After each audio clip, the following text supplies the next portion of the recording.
Hello and welcome back to the channel. In today's video we're going to look at suspended chords, what they are, and 3 different ways of visualizing them. So firstly, a suspended chord is pretty simple. If we just take a C major chord, so C, E and G, one of the ways we can think about that as being the root of the chord, the third of the chord, and the fifth of the chord.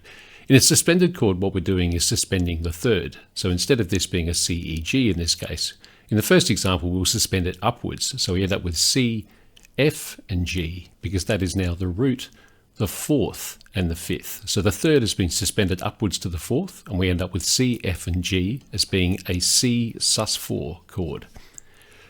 If we suspend in the opposite direction, we end up with a C, D and G. So we have the root, the second and the fifth. So in this case, the third of the chord has been suspended down to the second, and we'd write that as a C sus2.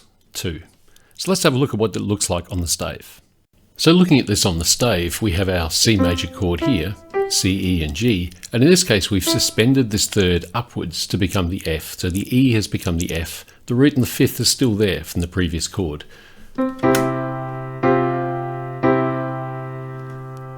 So what we're doing there is just taking the third, suspending it up to the fourth, and then back down to the third in this case. And in the opposite example, of course, we suspend downwards. The third of the E becomes the second, or the D, for our sus2 example.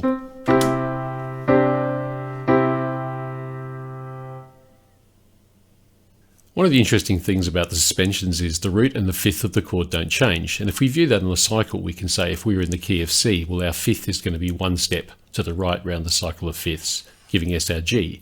And our suspended fourth is one step to the left, which makes sense because, of course, this would be our fourth from C, and this is our fifth from C, giving us our C, F and G chord.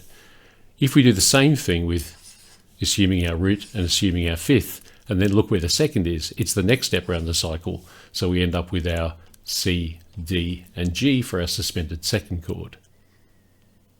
As a final bonus, this kind of leads to an idea of quartal or quintal harmony, where we build chords with stacked fourths or stacked fifths. Suspended chords share some relationships with those, and maybe I'll come back to those in another video.